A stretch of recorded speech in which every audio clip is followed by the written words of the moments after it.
Hola, bienvenidos al informe del laboratorio número 10 del grupo 33 y ahora iniciaremos presentando los experimentos.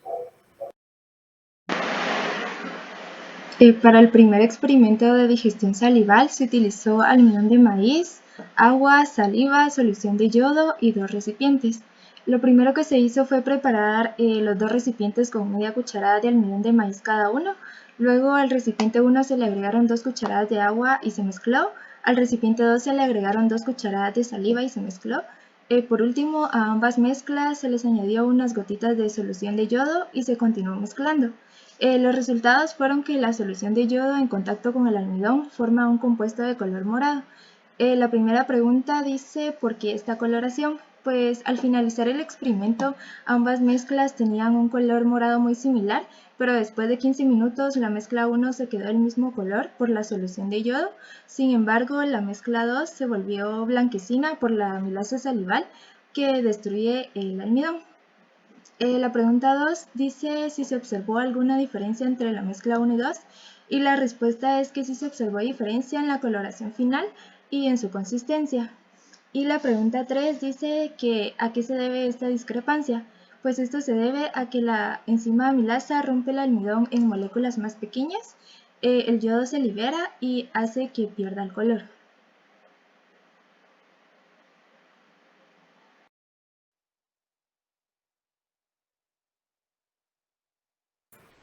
El experimento número 2 se trataba sobre digestión gástrica. En este experimento se cortaron pequeños trozos de carne y se pusieron en diferentes soluciones.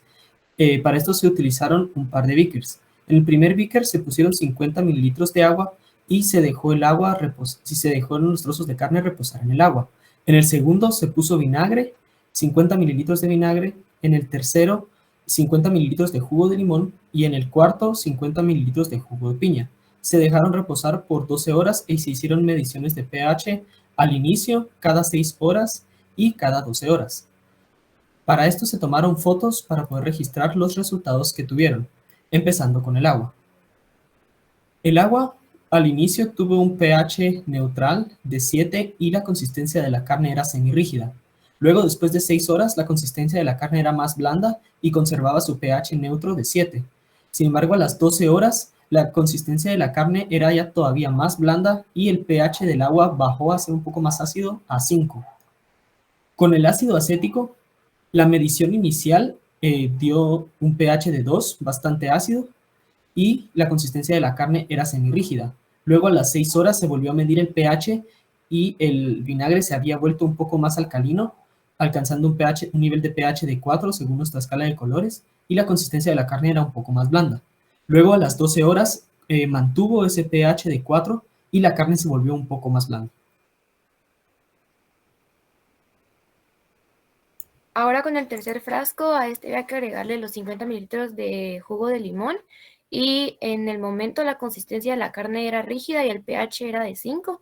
A las 6 horas la consistencia de la carne era blanda y el pH permaneció de 5. Y a las 12 horas la consistencia de la carne fue bastante blanda sin llegar a desintegrarse y el pH permaneció de 5 también. Luego se agregó lo que es el jugo de limón y la carne, pues entonces en la primera se dio como consistencia que desde primero se dio semirrígida con un pH de color amarillo que nos indicaba de que estaba alrededor de un pH de 3. A las 6 horas pues la consistencia fue más blanda y ligeramente pintó nuestra tira de color naranja que nos siguió generando un pH más ácido que es alrededor de 2. Y por último, a las 12 horas, pues la consistencia de la carne ya era extremadamente blanda, con lo cual prácticamente se rompía con facilidad. Nos generaba un color naranja con un pH de 2. Y ahora pasaremos a nuestras preguntas de nuestro experimento. En la pregunta número 1 nos preguntaba respecto de qué se observó o qué diferencias habían entre los 4 recipientes. Pues el primero era que el nivel del pH de los ácidos fue bajo en comparación con el pH del agua, que permaneció neutro casi desde el inicio hasta el final. El nivel de pH del agua descendió a 5 transcurridas las 12 horas. También el nivel de pH más bajo se observó en el ácido acético al inicio de la práctica y transcurridas las 12 horas el pH más bajo fue el de piña. Por último, la carne que estaba en el jugo de piña después de 12 horas estaba más blanda que la carne de los demás recipientes. En la pregunta número 2 nos dicen de que a qué se debieron estas variaciones en los recipientes. Bueno, pues de primero se debe concluir e inferir que las diferencias entre estas fueron debido a la acidez de cada una de las soluciones.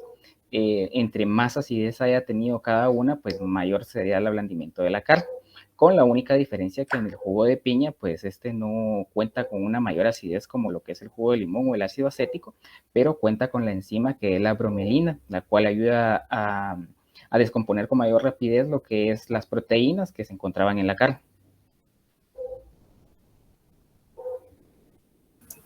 Para nuestro experimento número 3 de digestión intestinal, teníamos que usar 2 recipientes con tapa, agua, colorante, aceite y detergente.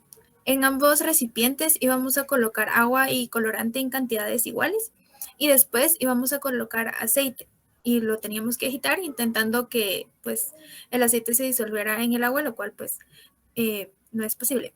Luego en uno de los 2 recipientes teníamos que agregar un detergente y agitarlo nuevamente. En los resultados nos preguntaban que si observábamos alguna diferencia en la mezcla antes y después de agregar el detergente. Al principio, pues como tenían la misma cantidad de aceite y de colorante, no había ninguna diferencia. Cuando agregamos el detergente al otro frasco, podemos notar que el aceite sí se disuelve en ese frasco. Y para dar respuesta a esto nos hacen otra pregunta, que es cómo se correlaciona la acción del detergente con la función de la bilis en la absorción de grasas. Y es que las sales biliares tienen una acción de detergente para las partículas de grasa. Lo que va a hacer es que reduce la tensión superficial de las partículas y va a permitir que estas pues, se fragmenten a otras partículas de menor tamaño. También las sales biliares son muy importantes ya que nos ayudan a la absorción de ácidos grasos, también de monoglicéridos, colesterol y también otros lípidos en el intestino, por medio de la formación de micelas.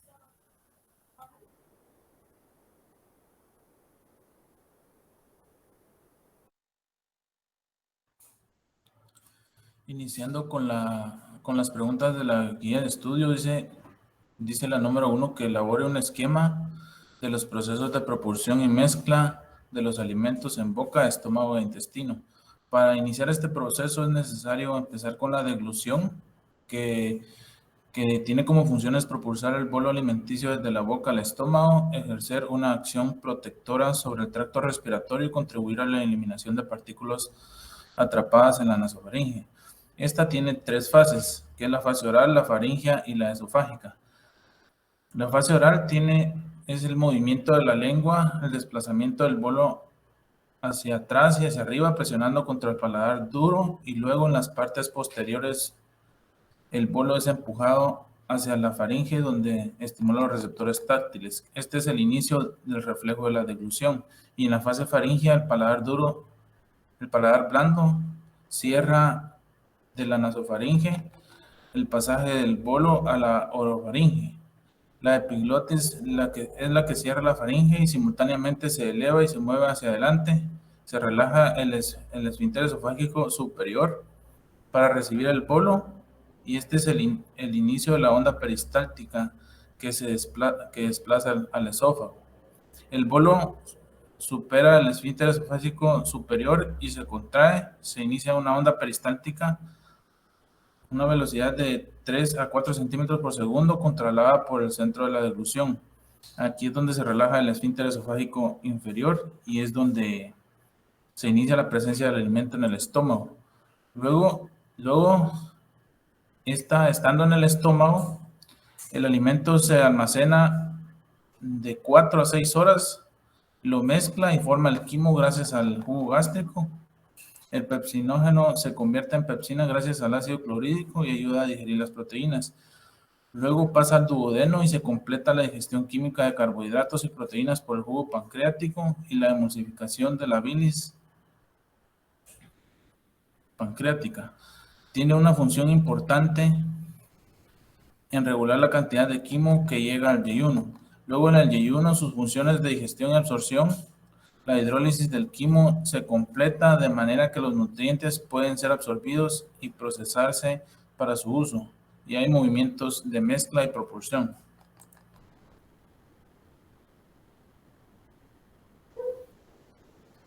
Continuando, pues vamos a ver, nos pedían elaborar un mapa mental sobre las acciones de las hormonas y enzimas gastrointestinales, estas incluyendo lo que es el efecto, el lugar de secreción, mecanismos fisiológicos y el estímulo, ¿verdad? Entonces, como primer punto, pues estas se dividen en hormonas gastrointestinales y que se encuentran lo que son la gastrina, la cual, pues el estímulo de esta, pues es a través de proteínas, la distensión y los nervios. A su vez, pues genera un efecto en el cual es la secreción de ácido gástrico y crecimiento mucoso. ¿En dónde se da esto? Pues esto se da en las células G del antro, en el duodeno y en el yeyuno. Asimismo, a través de procesos fisiológicos en los cuales se va a liberar la hormona entre la circulación portal para ejercer sus efectos en las células endocromales y las células parietales del cuerpo gástrico. La siguiente hormona pues era la colecistocinina, que el cual genera un estímulo de proteínas, grasas y ácidos, teniendo un efecto en el cual pues se secreta la enzima pancreática, también la secreción de bicarbonato pancreático y la contracción de la vesícula biliar. ¿En dónde se da esto? Pues se da en las células 1 del duodeno y del yeyuno y el ilión. A través de los mecanismos fisiológicos, pues esta se libera en la circulación portal para realizar las acciones en las células acinarias del páncreas y en las terminaciones aferentes vagales. La secretina, pues su estímulo es a través de los ácidos grasos, teniendo un efecto en el cual es la secreción de pepsina, bicarbonato pancreático, bicarbonato biliar y el crecimiento de páncreas exócrino. Asimismo, pues este se da en el lugar de secreción en las células del duodeno, el yeyuno y el ilión, a través de los mecanismos en el cual la hormona es liberada en la circulación y ejerce su acción sobre las terminaciones aferentes vagales y en las células de las vías del páncreas. La siguiente hormona pues es el péptido inhibidor gástrico, el cual tiene un estímulo en las proteínas, grasas e hidrocarburos o carbohidratos, teniendo un efecto de liberación de insulina o la inhibición de secreción del ácido gástrico, teniendo su lugar de secreción en las células K del duodeno y el yeyuno. A través de los mecanismos, pues esta hormona es liberada en el torrente sanguíneo y ejerce su acción sobre las células betas del páncreas, neuronas y músculo liso. Pues las siguientes eran las enzimas, en lo que encontramos lo que es la amilasa, teniendo un estímulo de inflamación del páncreas, la amilosa, aminopectínica, medio moderadamente ácido. A su vez, pues tiene un efecto en el cual va a catalizar los carbohidratos, lo que genera es una hidrólisis para el almidón y el glucógeno, que da como resultado la formación de azúcares simples, teniendo un lugar de secreción en las células acinarias del páncreas y glándulas salivales. Teniendo los mecanismos de las enzimas, pues esta se libera y se une al sustrato para realizar una función específica que es romper los macronutrientes y con ello aportar la energía o reparación de las células. La siguiente pues es la carboxipeptidasas, pues esta genera un estímulo de péptidos y proteínas en los cuales su efecto pues es catalizar los péptidos para tener como resultado aminoácidos individuales, realizando la digestión respectivamente, teniendo un lugar de secreción en las células acinarias del páncreas y teniendo los mecanismos, pues esta enzima pues se libera y se une al sustrato, teniendo como resultado aminoácidos individuales para que tenga una mayor absorción en las membranas. La siguiente, la lipasa, pues genera un estímulo a través de la inflamación y ingestión de grasas, inflamación de páncreas y medio alcalino y la prevención de sales biliares. Asimismo, pues su efecto pues, es catalizar las grasas de los alimentos para poder convertirlos en ácidos grasos o en sustancias para que el cuerpo las pueda absorber. En su lugar de secreción, pues es en el intestino delgado, estómago, células acinarias del páncreas, teniendo los mecanismos en el cual se libera dicha enzima según el sustrato y pues lo que hace es que se tiene como resultado ácidos biliares libres para poder ser reabsorbidos por el cuerpo o por el tubo digestivo. Y por último, la lactasa, pues su estímulo es a través de la ingesta de lácteos, lactosa y un medio ácido, teniendo como efecto la descomposición de la lactosa y para tener un resultado final de glucosa y galactosa. En su lugar de secreción, pues es en el intestino y en el borde se de las microvellosidades intestinales. Teniendo su mecanismo, pues esta se libera y según el sustrato, que es la lactosa, después de que realiza su función y la descompone. Y por último tenemos como resultado la glucosa y la galactosa que son reabsorbidas por el tubo digestivo. Pregunta número 3. Realice un diagrama de flujo del proceso de la secreción salival, esofágica, gástrica, pancreática y hepatobiliar relacionándolo con la digestión. Primero que nada, pues para que se dé la digestión necesita un estímulo. Este estímulo puede ser lo que son los alimentos o bien desde los sentidos, un olfato, la vista, el poder tener los alimentos pues ya va a estimular lo que es la digestión, iniciando pues con el parasimpático, iniciando con el parasimpático por medio de la vía de los pares craneales 7 y 9 liberan acetilcolina. Esta acetilcolina va a liberar distintas enzimas que van a estimular la secreción salival. Esta secreción pues va a ser acuosa y abundante. Del mismo modo, con este mismo estímulo inicial, se va a dar lo que va a ser la secreción esofágica. Esta únicamente va a segregar lo que es una mucosidad en el tracto esofágico. Esta mucosidad al principio va a ser de deslizamiento para que el alimento no vaya a rozar ni topar o lastimar las paredes del esófago. A la hora de llegar a la parte gástrica o en la unión del esófago y del estómago, ahí esta mucosidad va a servir para que no haya un retorno o que la acidez del estómago vaya a dañar la pared del esófago. Luego seguiría la secreción gástrica. Esta secreción gástrica, el 60% va a estar regulada por la distensión de la pared estomacal. Esta distensión se va a dar por la llegada del alimento. Al haber esta distensión, va a haber una liberación de gastrina, G34, G17 y de histaminas, hormonas que van a ayudar a lo que es la digestión del estómago. Un 30% va a estar mediada por lo que es regulada por, eh, es una regulación cefálica. Esta regulación cefálica pues se va a dar por medio de lo que son estos estímulos. El otro 10% también va a inhibir la secreción gástrica por medio de la presencia de alimento en el duodeno y la liberación de las hormonas gastrointestinales. Estas hormonas gastrointestinales va a ser la secreción pancreática y la secreción hepatobiliar. La pancreática del 50 al 75% va a estar regulada por lo que son la presencia de ácidos, de aminoácidos, ácidos grasos, calcio e hidrógenos. Y su mediador o las enzimas que van a participar aquí va a ser la secretina y los reflejos enteropancreáticos. Aquí se va a ver la liberación de lo que es insulina o glucagón. En la secreción hepatobiliar también se va a dar por la presencia de ácidos grasos, colesterol y aminoácidos, dando la liberación de lo que sería el glutatión. De estos, igual casi un 5% o menos es regulada encefálicamente por el primer estímulo, que sería pues el alimento o la visión o el gusto o el olfato. Y pues el resto pues va a estar mediada por lo que sería la secreción gástrica inicial. En la cuarta pregunta nos preguntaban qué es la microbiota intestinal y cuáles son las funciones de la microbiota intestinal en la digestión.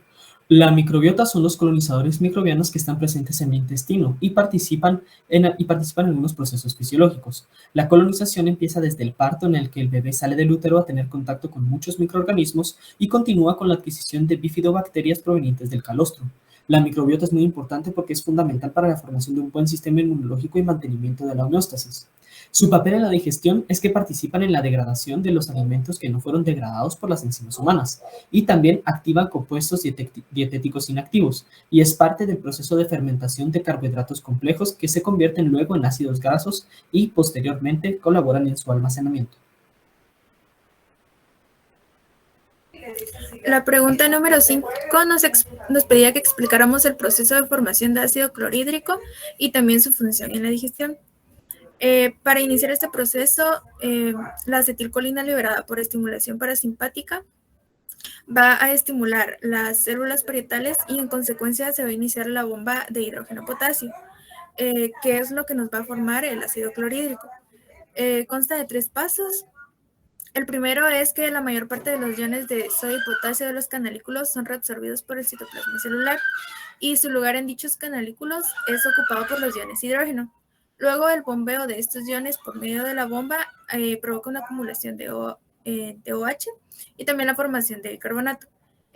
Pues este último va a ser transportado al líquido extracelular y se intercambia con iones cloruro que entran en la célula y producen la solución concentrada del ácido clorhídrico en el canalículo. El ácido es secretado al exterior a través de un extremo abierto del canalículo en la luz de la glándula.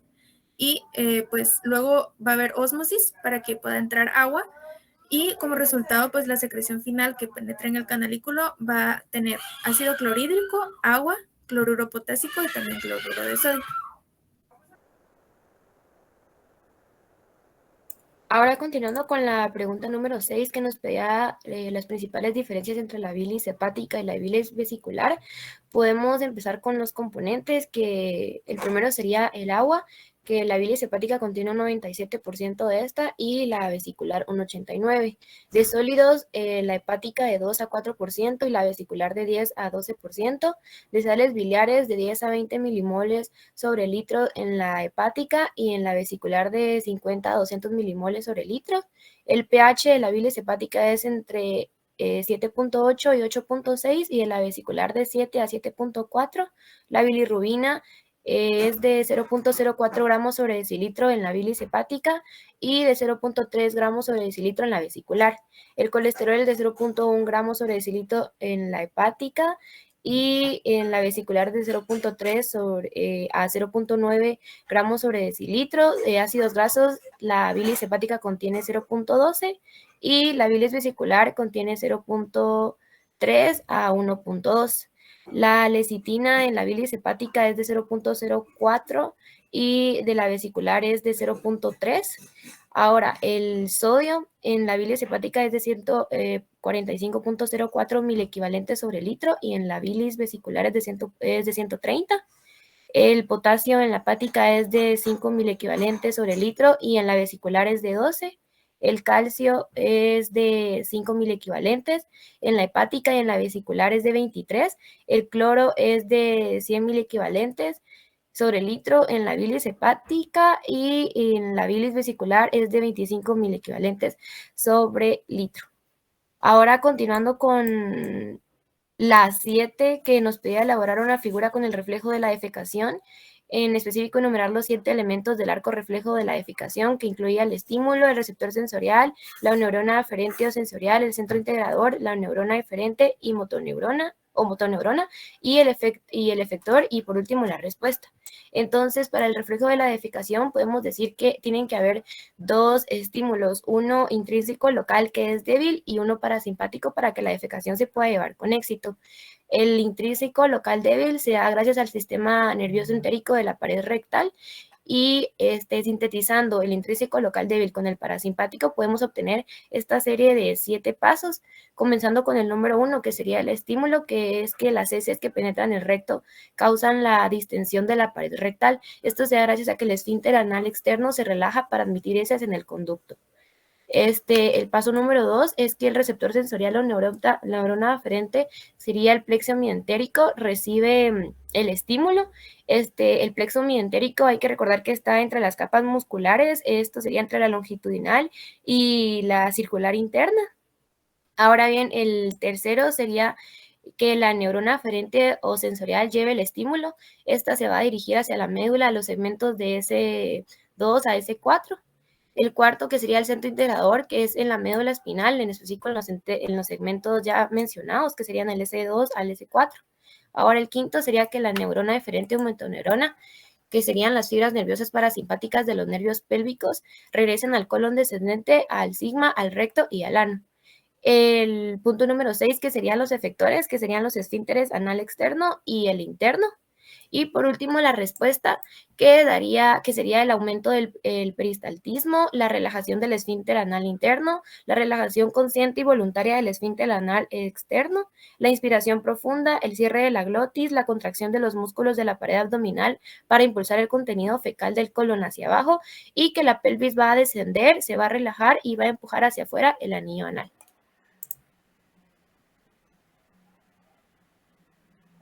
La pregunta 8 dice explicar los principales reflejos autónomos que influyen en la actividad intestinal, que son el peritoneo intestinal, el nefrointestinal y el vesicointestinal, y su importancia clínica. El reflejo peritoneo intestinal se debe a la irritación del peritoneo, y este va a inhibir fuertemente los nervios entéricos excitadores, por lo que puede causar una parálisis intestinal, sobre todo en pacientes con peritonitis.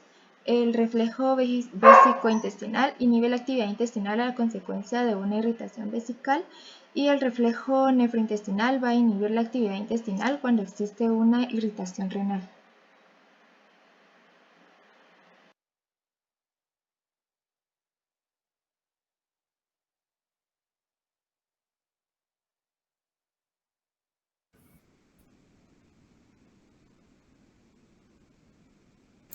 En la pregunta número 9 nos preguntaban cuál sería el resultado de consumir bicarbonato en la gastritis y describir si hay un efecto de rebote que empeore la acidez.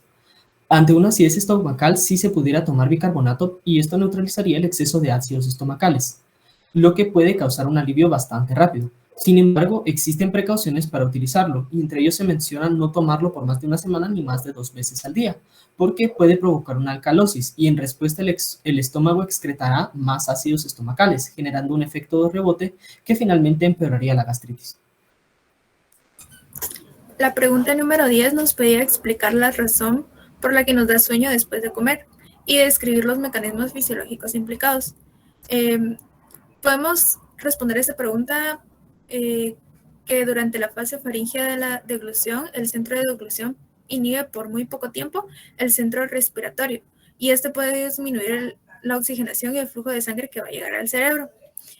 Además, también después de que la comida ingresa al sistema digestivo, pues la cantidad de sangre que está presente en dicho sistema, ¿verdad? Va a aumentar, y pues también el oxígeno que llega al cerebro va a disminuir. Otra de las causas también podría ser cuando nosotros comemos mucho alimento que contenga almidón o carbohidratos, ya que esto también puede aumentar nuestros niveles de melatonina y pues nos puede generar el sueño. La pregunta número 11 dice investigar las funciones normales del apéndice. Y se consideraba que este era un órgano no útil, pero investigaciones recientes han demostrado que el apéndice tiene una función principal, que es proteger las bacterias infecciosas que viven en el intestino. Es decir, que el apéndice cumple la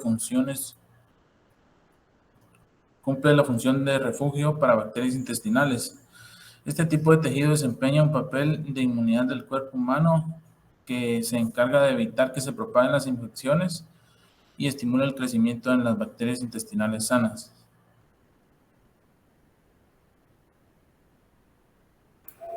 Muchas gracias.